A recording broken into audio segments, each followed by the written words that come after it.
신약성경 309페이지 갈라디아서 5장 22절, 23절 말씀 같이 한 목소리로 봉독하겠습니다. 오직 성령의 열매는 사랑과 희락과 화평과 오래 참음과 자비와 양성과 충성과 온유와 절제니 이 같은 것을 금지할 법이 없느니라. 아멘. 오늘 성령의 열매 5번째 시간입니다. 이제 이 정도 되면 갈라디아서 5장 22절, 23절 성령의 열매 중에 9가지 덕목 아마 거의 다 외우실 줄 믿습니다. 오늘 함께 나눌 성령의 열매의 9가지 덕목이 있는데 그 중에서 6번째 덕목인 양선을 나누고자 합니다. 양선은 한자로 어질 양자, 착갈 선자를 사용하고 있습니다. 그러니까 어질고 착하다는 것이지요. 착함이라고 하는 말을 들으시면 어떤 느낌이 들으십니까? 예전에는 착하다 그러면 아주 매우 좋은 것으로 생각이 됐어요. 그래서 아이들한테 상 줄 때도 착한 어린이 상 뭐 이런 게 있었어요. 공부는 못해도 착하다고 상을 주고 그랬습니다. 근데 요즘은 착하다고 하면 왠지 모르게 뭔가 좀 모자란 듯한, 그리고 부족한 듯한, 뭔가 모질지 못해서 능력도 없고 유약한 사람처럼 그렇게 생각되는 시대가 아닌가 하는 그런 생각을 하게 되는 것입니다.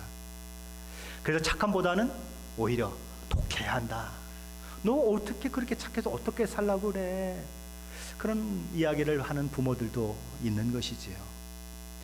2008년 미주판 중앙일보에 제임스 최라고 하는 분이 놀부와 흥부에 대한 칼럼을 썼는데 그 제목은 이런 제목입니다. 재테크 면에선 놀부가 낫다. 그러니까 재테크, 그러니까 재정 이런 것들에 관해서는 흥부보다 놀부가 낫다는 것입니다. 한 해는 벼농사를 거두어 들이면서 놀부가 흥부에게 이렇게 말했습니다. 올해 벼농사의 윗부분은 내가 가지고 너는 밑부분을 갖는다. 그러니까 흥부가 가만히 생각하니까 윗부분에 벼에 이삭이 다 있는데 윗부분은 자기가 갖고 밑부분은 내가 갖는다 그러니까 이건 너무 황당한 거죠. 아무것도 못 얻게 생겼잖아요. 아니 그럼 형님 나보고 지금 볏짚만 가지라는 겁니까? 야, 너 뭐 그렇게 억울해할 필요 없다. 내년에는 거꾸로 해줄게. 내년에는 윗부분을 네가 갖고 내년에는 아랫부분을 내가 갖는다 그랬어요. 그래서 흥부가 속이 상하지만 그냥 집으로 꾹 참고 돌아갔습니다. 그리고 언제나 봄이 오나 기다렸어요. 드디어 봄이 왔어요. 그래서 신나게 막 콧노래를 부르면서 놀부 형에게 달려갔습니다. 형, 이제 벽시를 뿌릴 때가 되지 않았습니까? 우리 빨리 벽시 뿌립시다. 그랬더니 놀부가 뭐라고 얘기했겠습니까? 야, 동생아, 올해는 감자와 고구마를 심기로 했다. 무슨 말인지 못 알아들으세요? 올해는 윗부분을 누가 가지게 되어 있죠? 흥부가 가지게 되어 있는데 놀부가 이제 밑부분을 가지게 되어 있으니까 올해는 고구마와 감자를 심겠다는 겁니다. 그러니까 작년처럼 흥부는 꽝이에요. 아무것도 못 얻는 거예요. 그래서 이 흥부가 기절을 했다는 거 아닙니까? 그래서 이 이야기를 하면서 이 사람은 이런 얘기를 하는 것입니다. 동화 속의 흥부는 착하고 온순하며 다른 사람을 잘 도와주는 천사 같은 인간이다. 권선징악의 대표적 인물로 바르게 사는 사람들의 표상이다. 하지만 현대로 돌아와 경제적인 측면에서 본다면 정말 대책 없는 가장이다. 무능하고 사람은 좋을지 모르지만 실속 없는 인간으로 늘 다른 사람에게 의지하고 손 벌리는 사람이다. 반면에 동화 속에서 놀부는 탐욕스럽고 목적 달성을 위해서는 수단과 방법을 가리지 않는 못된 인간이다. 탐욕이 심해 자신의 부를 축적하는 데 있어서 타인에게 피해를 주지만 개의치 않는 이기주의자이다. 하지만 현대판에서의 놀부는 다르게 해석된다. 목표 성취를 위해 집요하게 노력하는 인간형으로 보는 시각도 있다. 재산을 모으는 데 있어서는 흥부보다야 놀부가 훨씬 낫다. 재테크의 달인이라고 할 수 있다.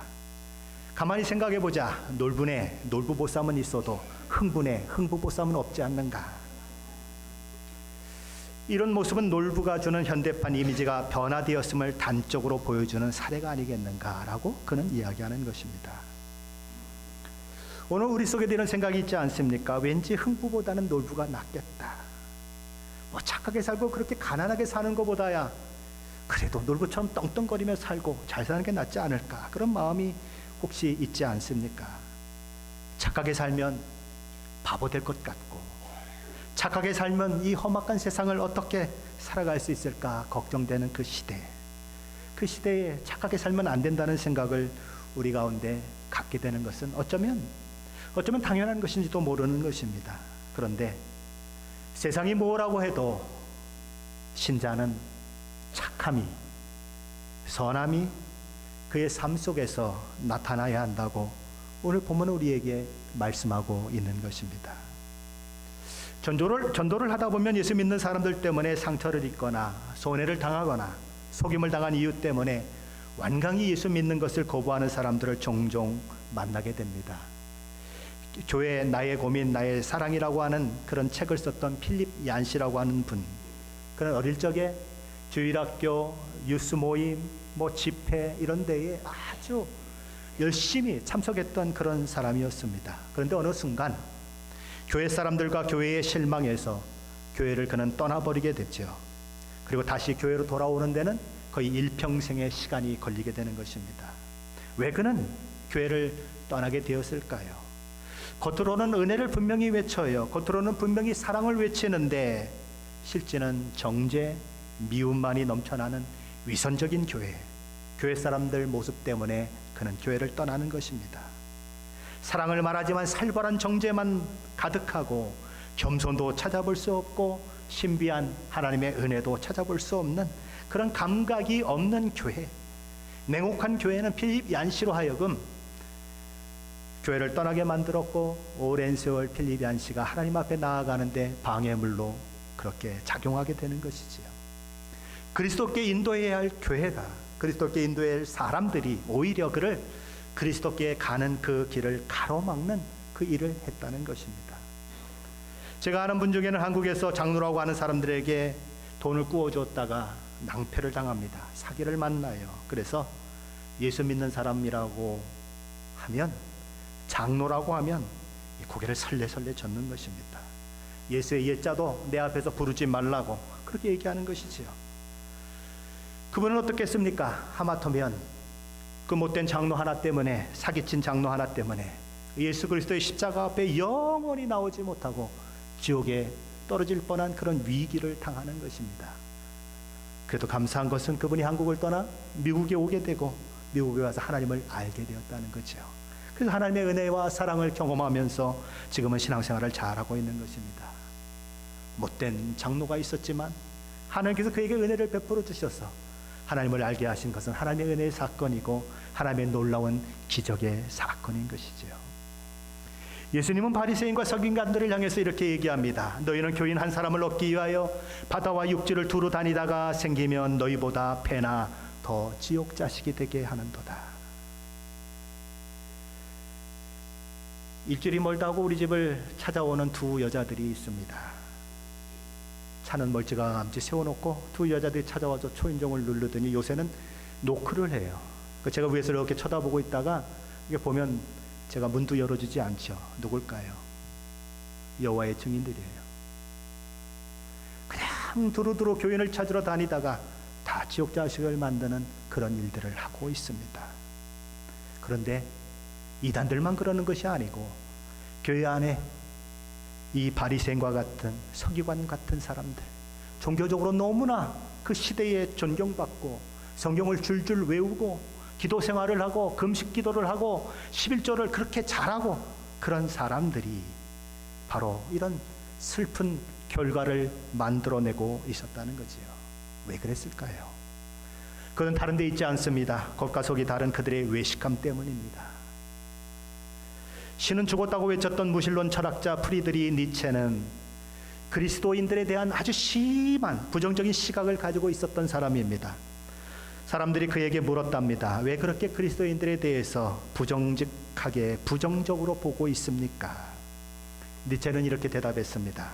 그들이 조금만도 구원받은 사람들처럼 보인다면 나도 그들의 구원을 믿겠어. 요만큼만이라도 구원받은 사람의 모습이 그들 가운데 나타난다면 나도 그들이 구원받았다는 것을 믿겠어. 그리스도인들은 자신이 구원받았다고 얘기합니다. 나는 하나님의 백성이라고 얘기합니다. 그런데 행동은 영 아닌 것입니다. 그래서 니체는 그들이 구원받았다는 것을 믿을 수가 없어요. 그들이 말하는 구원의 필요성도 하나님의 존재도 예수 그리스도의 십자가도 그에게는 들려오지 않는 것입니다. 그래서 신은 죽었다라고 이야기하는 거죠. 믿지 않는 세상 사람들도 믿음을 가진 우리는 달라야 한다고 생각합니다. 우리를 구원하시기를 기뻐하신 하나님께서도 당연히 우리가 달라져야 한다고 말씀하시고 또한 우리를 달라지게 이끌어 가십니다. 그러므로 우리 믿는 우리에게는 선한 열매가 나타나야 마땅한 것입니다. 선하신 하나님이 우리 안에 거하시게 되면 그 증거로서 삶을 통해 선함의 열매가 나타나야 마땅하다는 것입니다. 예수를 정말 믿으면, 예수를 정말 믿는다면 우리는 착한 사람이라고 불려져야 한다는 것입니다. 자, 그렇다면 우리 안에 이런 질문이 생겨요. 예수 믿으면 착해질까요? 예수 믿으면 악한 사람도 변할 수 있을까요? 악한 사람도 선해질 수 있을까요? 우리의 경험을 보면, 우리가 주변에 알고 있는 사람들을 보면 아니에요 라고 그렇게 고개를 절레절레 젓는 사람들이 있을 수 있습니다. 그래서 어떤 사람들은 이런 말을 합니다. 사람은 절대 변하지 않아. 제가 시애틀 임마누엘교회 담임 목사가 된다 그랬더니 어떤 분이 그렇게 얘기했대요. 50 넘은 사람은 바뀌지 않아. 우 목사 조심하라는 거죠. 마치 그것을 절대 진리인 것처럼, 성경의 말씀처럼 붙들고 있는 사람들이 있는 것입니다. 그런 생각들이 우리 가운데 있어요. 자녀들은 누구를 보고 그걸 느낍니까? 엄마 아빠를 보고 예수 믿어도 안 변해, 장로들도 안 변해, 그렇게 얘기하는 것입니다. 그런 우리의 생각들이 있지만 그럼에도 불구하고 성경은 말합니다. 예수 믿으면 우리가 정말 변한다고, 선해질 수 있다고 성경은 말씀하는 것입니다. 그것이 성령의 사람에게서 나타나는 특징이다라고 오늘 말씀하는 거예요. 자, 그렇다면 사람들은 왜 예수 믿어도 선해지지 않는다는 생각을 가지게 되었을까요? 그것은 예수 믿는다는 것이 무엇인지에 대한 오해 때문에 그렇습니다. 모든 사람들이 뭐라고 생각합니까? 교회 다니는 사람은 다 예수 믿는다고 생각합니다. 교회 교리를 지식적으로 꿰차고 있는 사람들은 다 예수 믿는 사람이라고 생각해요. 목사이면 예수 믿는 사람이라고 생각합니다. 신학교 교수이고 장로이고 집사이고 권사이면 예수 믿는 사람이라고 생각합니다. 아니에요. 예수를 정말 믿는 사람이냐 아니냐 하는 것은 그런 외형적인 모습, 교회에 그가 나가느냐 안 나가느냐, 그가 직분을 어떤 직분을 가지고 있느냐, 심지어 목사냐 아니냐 하는 것으로 판명되는 것이 아닙니다. 그를 통해서 아름다운 열매가 맺혀지느냐 그렇지 않느냐 하는 것으로 그가 정말 예수 믿는 사람이냐 아니냐를 판별할 수 있다는 것입니다. 수십 년 교회 다녀도 예수 믿지 않는 사람이 있을 수 있어요. 본인은 예수 믿는다고 얘기해요. 그러나 정말 예수를 믿고 있지는 않을 수 있다는 것입니다. 예수님은 마태복음 7장 18절로 20절에서 이렇게 말씀하십니다. 좋은 나무가 나쁜 열매를 맺을 수 없고 못된 나무가 아름다운 열매를 맺을 수 없느니라.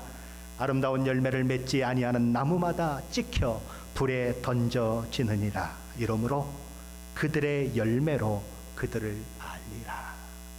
주여, 내가 주의 이름으로 선지자 노릇하고 병자를 고치고 기적을 행하고 모든 것을 하지 않았습니까?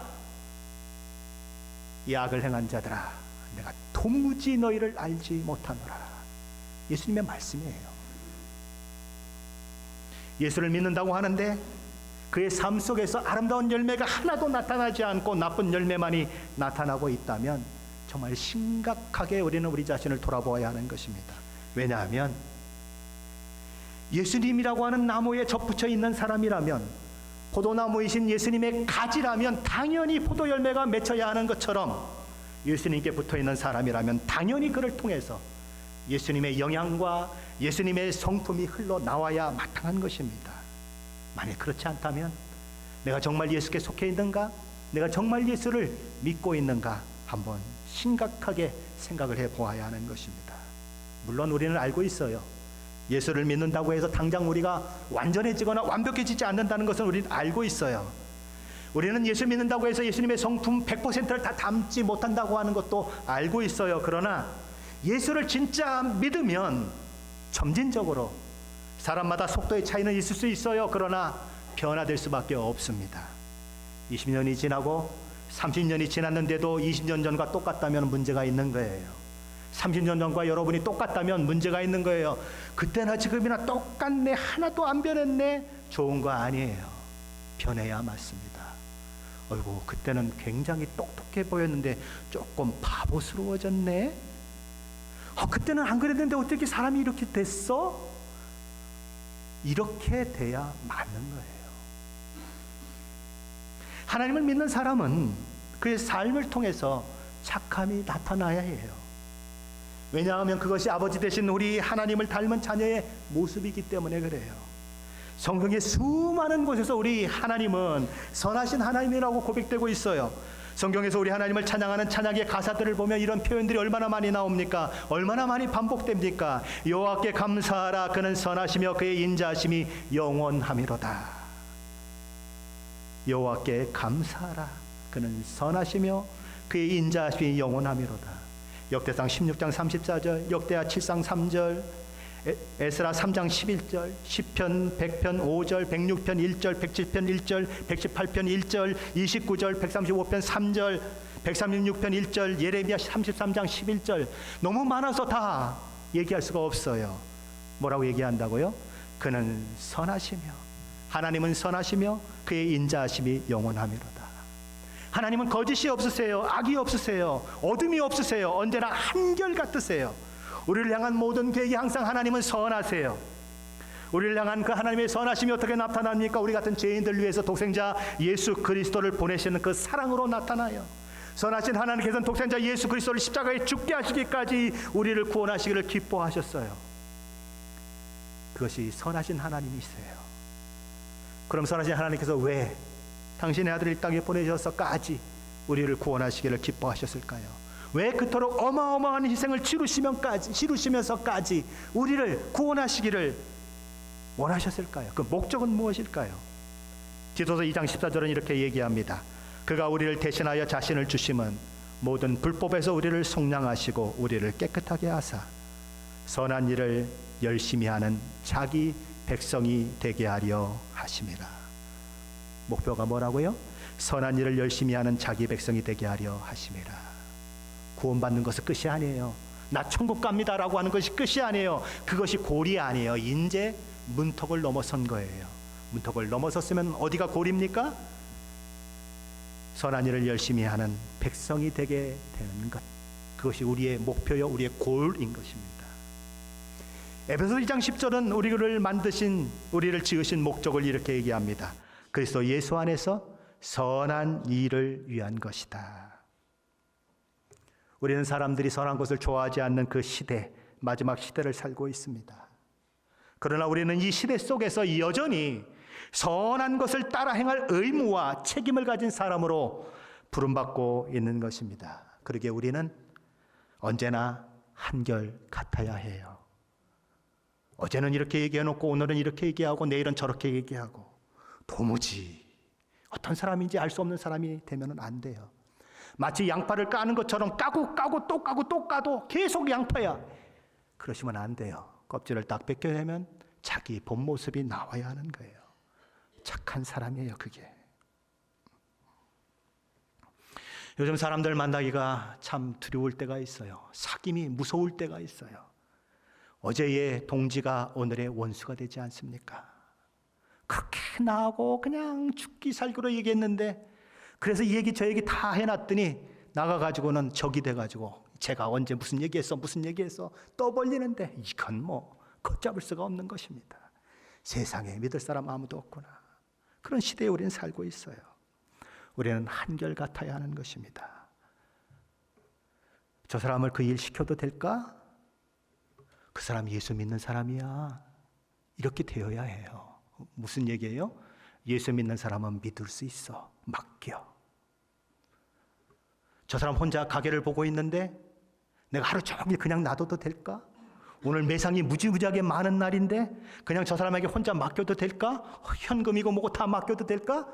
그 사람 예수 믿는 사람이야. 그렇게 되어야 해요. 근데 제가 만난 한 형제는 그렇지 않아요. 그냥 앞에서 막 기타를 들고 찬양을 합니다. 헌신을 막 얘기하고 선교를 부르짖고 막 하는데, 그로서에서 일하는데 돈이 없어져요. 그 사람이 일할 때만 돈이 없어져요.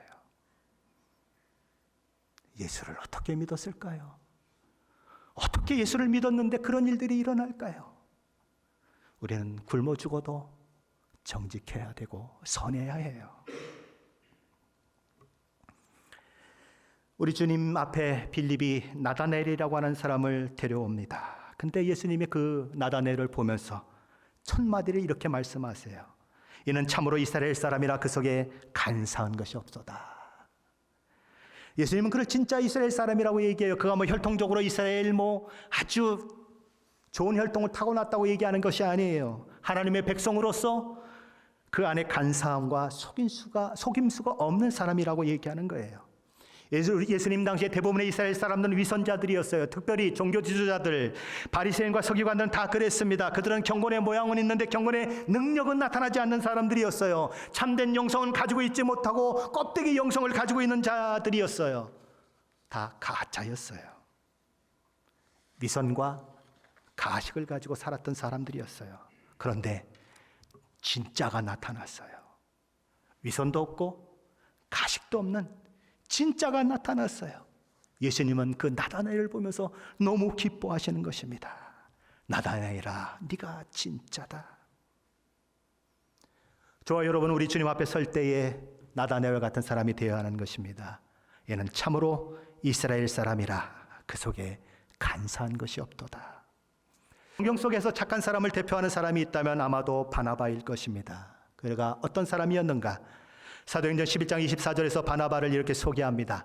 바나바는 착한 사람이요, 성령과 믿음이 충만한 사람이라 이에 큰 무리가 주께 더하여 지더라. 착한데 그냥 착한 것만이 아니고 성령과 믿음이 충만한 가운데 나타나는 착함이 그 속에 있었다는 것입니다.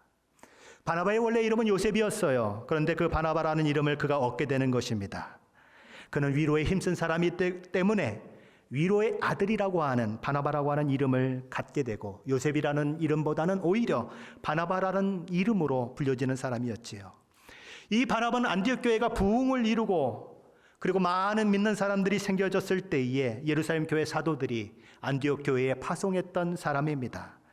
그런데 그 파송하면서 이 바나바를 소개하는 것이 바로 제가 읽었던 사도행전 11장 24절 말씀인데, 바나바는 착한 사람이요 성령과 믿음이 충만한 사람이었다고 이야기하는 것입니다.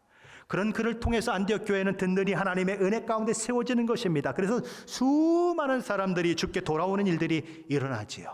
안디옥 교회가 아주 큰 부흥을 이루게 되는 것입니다. 바나바 혼자는 도무지 그 일들을 감당할 수 없을 만큼 사람들이 너무 많아졌어요. 사역들이 너무 많아졌어요. 그래서 바나바는 사울을 찾아 나섭니다. 그를 데려와서 안디옥 교회에서 같이 섬기려고, 같이 동역하려고 그렇게 계획한 거지요. 이 바나바와 사울은 언제부터 알게 되었을까요? 아주 오래전에 알게 되었습니다. 사울은 어떤 사람이었죠?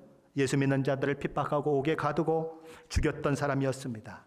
그가 다마스커스로 가는 길에서 예수님을 만나게 되지요. 그래서 새 사람이 되고 복음을 핍박하던 자에서 복음을 전하는 자가 되었습니다. 그런데 그의 과거를 알고 있었던 수많은 예수님의 제자들이, 그리고 예수님을 통해서 제자된 모든 사람들이 이 사울의 회심을 믿지 않는 것입니다. 그러니까 우리 지금도 그럴 때가 있지 않습니까? 아주 흉악한 강도가 예수 믿었다고 그러면 우리도 접근하기가 어려운 그런 상황이 있는 것처럼 그 시대도 바로 그런 것입니다. 의심하는 거죠. 설마 그런 생각이 있는 것입니다. 그래서 사람들이 그와 가까이 하지 않으려고 하는 거예요. 그의 회심을 믿지 않는 것입니다. 자, 그래서 사람들이 만나주지 않는 그 상황 가운데에 누가 나서게 되냐면 바로 이 바나바가 나서게 되는 것입니다. 바나바가 사울을 끌고 예루살렘 교회 사도들에게 가는 거예요. 그래서 그는 드디어 이 믿음의 공동체에 받아들여지게 되고 복음의 증인으로서 힘찬 출발을 하게 되는 것입니다. 바로 그때 만났던 사울을 바나바는 찾아 나서는 거지요. 그렇게 해서 사울이 이제 안디옥 교회에 오게 되고 바나바와 함께 사역을 감당하게 됩니다. 바나바와 사울은 늘 단짝처럼 움직여요. 그를 통해서 예루살렘 교회를 돕는 그 일들이 있을 때에 바나바와 사울은 그 헌금을 가지고 운반하는 일까지도 같이 하게 됩니다. 그런데 어느 날 하나님께서 이 안디옥 교회를 섬기고 있는 바나바와 사울을 따로 세우라고 말씀하십니다. 내가 그들을 선교사로 보내려 한다고 말씀하시죠. 그래서 바나바와 사울은 선교 여행까지도 함께 동역하게 됩니다. 이 선교 여행을 할 때에 사울이라고 하는 이 이름이 바울이라고 하는 이름으로 바뀌어지지요. 선교 사역 이후에 바나바와 이 바울은 자신들을 파송했던 안디옥 교회로 다시 돌아와요. 그리고 교회를 섬기면서 수많은 사람들을 믿음 안에 세우고 말씀을 가르칠 뿐만 아니라 복음을 전해서 교회에 큰 부흥을 이루게 하는데 또 도움을 줍니다. 근데 그러다가 어느 날 바울이 바나바에게 얘기합니다. 여보시오 바나바, 우리 1차 선교 여행 때에 이렇게 만났던 그 사람들을 다시 한번 우리 만나면 어떻겠어? 그래서 서로 그래 그럽시다. 그래서 제2차 선교 여행을 하게 되는 것이죠. 그런데 이 2차 선교 여행을 할 때에 이 두 사람 간에 큰 다툼이 일어납니다. 누구 때문에 일어나냐면 마가라고 하는 요한 때문에 일어나요. 마가는 1차 선교 여행 때에 끝까지 바나바와 바울과 동행하지 못했습니다. 너무 힘들다고 그냥 돌아가 버렸어요. 바울은 열정적인 사람이에요.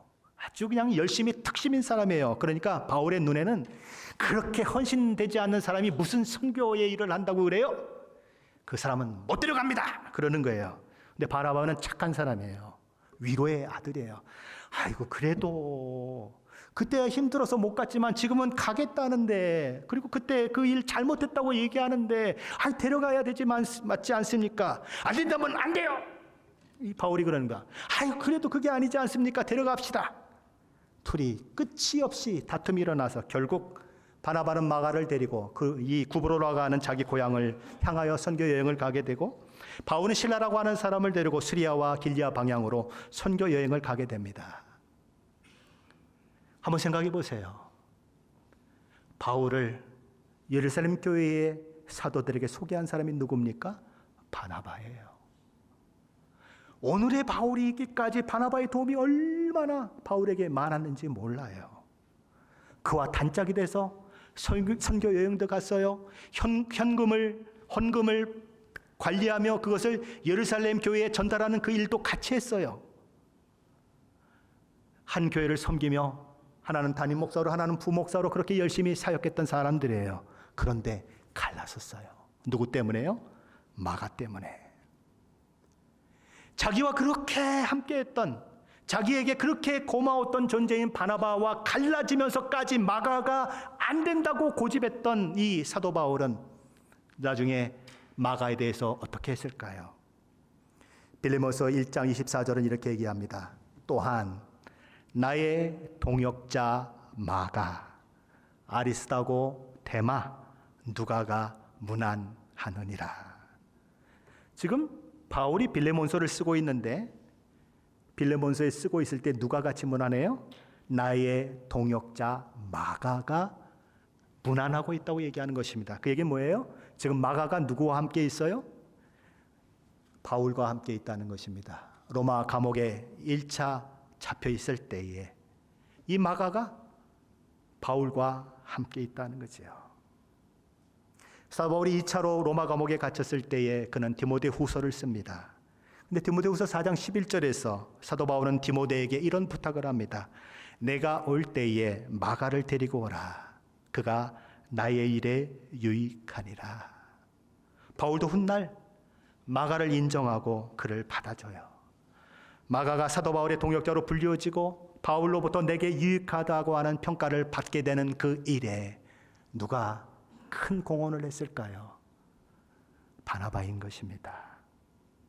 오늘의 그 마가, 베드로의 통역관이 되어서 베드로와 함께 동역하면서 예수님에 대한 이야기를 잘 듣고 마가복음을 기록했던 마가, 그를 품어주고 그를 착한 마음으로 대하고 그랬던 바나바가 없었다면 아마도 오늘의 마가는 없었을 거예요. 이 시대에 교회에 필요한 사람은 누굴까? 바로 바나바 같은 사람이에요. 착한 사람, 성령과 믿음이 충만한 사람이에요. 감리교 목사님이, 이덕주 목사님이 한국교회 처음 이야기라는 책을 쓰셨습니다.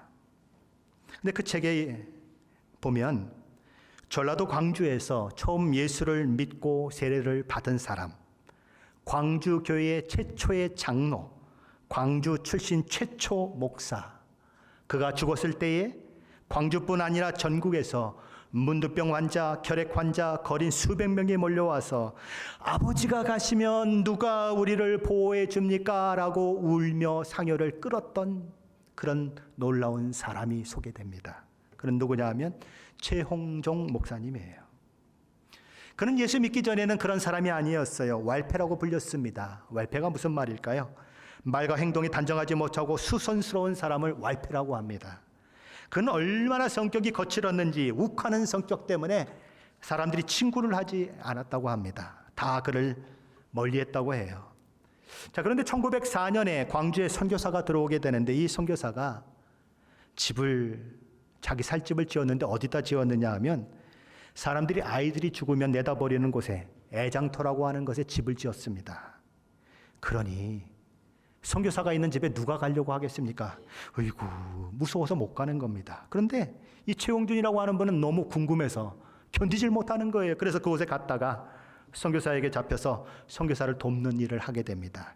그래, 선교사를 돕고 돈도 벌고 출세도 하면 얼마나 좋을까, 그런 생각으로 선교사와 그렇게 일을 하게 되는데, 어느 날 이 광주에 선교를 하고 있었던 이 오웬이 폐렴에 걸리게 됩니다. 그래서 사경을 헤매게 돼요. 그래서 급하게 의료 선교사로 왔던 포사이드 선교사님을 모시게 됩니다. 그때 포사이드 선교사님은 목포에 있었다고 하지요. 근데 이 광주의 길을 모르니까 누가 마중을 나가게 되냐면 이 최홍종이라고 하는 사람이 이제 마중을 나가게 되는 겁니다. 그래서 영산포라고 하는 곳에서 최홍종은 포사이드 선교사님을 맡고는 그를 말에 태우고 말고뼈를 잡고 광주를 향하여 가는 것입니다. 그런데 길을 가다가 구걸하는 여자 거지를 만나게 돼요. 그냥 거지가 아니고 문둥병에 걸린 여자 거지였습니다. 이 최홍준 씨는 말고뼈를 놓고는 도망가 버렸어요. 너무 무서워서. 그런데 포사이드 선교사가 그 말에서 내리는 것입니다. 그리고는 문둥병 그 병에 걸린 여자 거지에게 다가가서는 그를 안고 번쩍 들더니 자기가 타고 가던 말에 태우는 거예요. 그리고 이 최용준 씨가 가까이 오지 않으니까 자기가 직접 말 고삐를 잡고 광주로 내려가는 것이었습니다. 광주에 도착해 보니까 이미 오웬이라고 하는 선교사님은 돌아가셨어요. 포사이드 선교사님은 이제 자기가 데리고 온 이 여자 문둥병 거지를 선교병원에 데려가서 입원시키려고 하는 것입니다. 근데 환자들이 막 난리가 났어요. 아니, 어떻게 나병 환자를 여기에 갖다 놓으면 어떡합니까? 다 막 그냥 격렬하게 반대를 하니까 이분은 할 수 없이 이제 호젓한 것을 찾아갑니다. 보니까 항아리를 굽거나 하는 그런 가마, 그런 굴이 하나가 있는 거예요. 그래서 거기에서 치료를 해야 되겠다 생각하고 그 여인을 글로 데려가는 것입니다. 말에 타고 있는 여인을 다시 또 안아서 처벅처벅 걸어서 이 가마굴로 들어가는데 이 여자에게 어떤 지팡이가 있었어요. 근데 이 지팡이가 땅에 떨어졌습니다. 여인은 안고 있고 지팡이를 자기가 집을 수가 없으니까 이 포사이드 선교사가 이 최용중 씨에게 이렇게 말했습니다. 미스터 최, 지팡이를 집어주세요. 근데 이 최용중이라고 하는 사람은 지팡이를 집을 수가 없어요. 누가 만진 거예요? 문둥병자가 만진 거거든요. 미스터 최, 잡아도 괜찮아요. 내가 의사 아니에요. 어서 집어줘요. 그러나 끝내 그는 지팡이를 짚지 못합니다. 그날 밤 최홍중은 집에 돌아와서 잠을 자려고 하는데 잠이 오지 않아요. 뜬 눈으로 밤을 새웁니다. 왜? 그는 하는데 나는 못했을까? 나는 내 동족인데도 못했는데 저 사람은 코도 크고 눈도 파랗고 외국 사람인데도 어떻게 그렇게 자기 자식 대하듯이 그 문둥병 여인을 안을 수 있고 그를 치료할 수 있었을까? 그와 나와의 차이는 뭘까? 이런 생각이 계속 머릿속에 계속 남아있는 것입니다. 그래서 잠을 자질 못하는 거예요. 포사이드 선교사는 오웬의 장례식을 다 마치고 돌아가 버렸어요. 그런데 이 질문이 계속 최용준 이 가슴을 때리는 것입니다. 왜 나는 못했을까? 그와 나는 뭐가 다를까? 그런 생각을 하다가 그는 이런 결론에 이르게 됩니다. 그렇다. 믿음의 차이다. 예수 믿는다고 하는 것은 그렇게 사는 것이다. 나도 이제부터 그렇게 살아야겠다. 그 뒤로부터 전라도 일대에서 수많은 문둥병자들이 바로 이 광주 양림동 언덕으로 몰려들었습니다. 왜냐하면 이 최용준 씨가 거기서 집을 짓고 나병 환자를 돌보는 일들을 했기 때문에 그렇죠.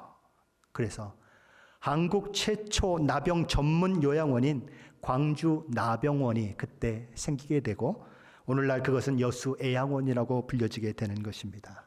그래서 이 최용준 목사님은 나병 환자의 아버지로 불려져요. 우리는 사람들의 생각 속에 놀부가 흥부보다 낫다는 그런 시대에 살고 있습니다. 착함이 무슨 소용이 있는가? 그런 생각이 드는 세상 속에 살고 있습니다. 누가복음 10장에 보면 강도 만난 사람들에 대한 세 사람에 대한 이야기가 나오지요. 강도 만난 사람을 세 사람이 어떻게 대하는가? 한 사람은 제사장이었고 한 사람은 레위인이었고 또 한 사람은 사마리아 사람이었습니다. 생각해 보십시오. 그 시대의 제사장이나 레위인은 그 죽어가는 사람, 강도 만난 사람을 만났을 때에 궁휼히 여기는 마음이 전혀 없었을까요? 그렇게까지 악한 사람이었을까요? 성경에는 그들이 악하다고 얘기하지 않습니다. 분명 그들 마음속에도 궁휼히 여기는 마음이 있었을 거고 불쌍히 여기는 마음이 있었을 거예요. 그런데 마음뿐이었어요. 내가 이런 일들이 있는데, 내가 이런 사정이 있는데, 내가 이런 무엇이 있는데, 그러면서 마음에만 궁휼히 여기는 마음, 불쌍히 여기는 마음만 가졌을 뿐 삶으로 실천하진 못해요. 그런데 사마리아 사람은 다른 것입니다. 마음의 감동이 밀려올 때에, 그 마음의 궁휼의 마음이 일어날 때에, 불쌍히 여기는 마음이 일어날 때에 그것을 행동으로 옮긴 거예요. 예수님이 율법 교사에게 묻지요. 내 생각에는 이 세 사람 중에 누가 강도 만난 자의 이웃이 되겠느냐? 율법 교사가 말합니다. 자비를 베푼 자니이다. 자비를 마음에 품은 사람이 아니고요. 긍휼을 마음에 품은 사람이 아니고요. 불쌍히 여기는 마음을 가진 사람이 아니고요. 자비를 베푼 자니이다. 행한 자이니다라고 얘기하는 것입니다. 우리 주님이 그에게 이렇게 말씀하십니다. 가서 너도 이와 같이 하라. 선을 마음에 품고 있지만 마십시오. 생각으로 만리장성을 쌓으면서 선을 행하시지 말고 작은 선부터 실천하세요.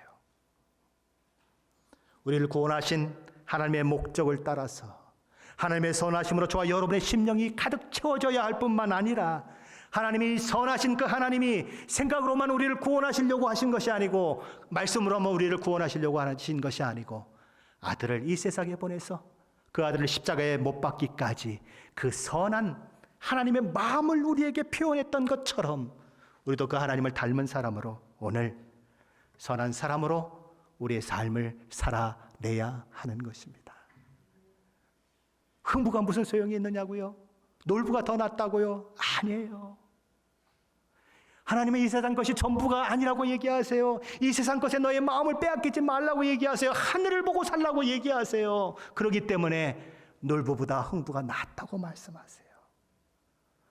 너를 희생하고 내 것을 손해보고 선을 행해라. 양선, 착함의 열매인 것입니다. 저와 여러분이 자비를 생각하는 사람이 아니고 자비를 품은 사람이 아니고 자비를 베푸는 사람으로 세워지시기를 예수 그리스도 이름으로 간절히 축원합니다. 기도하십시다.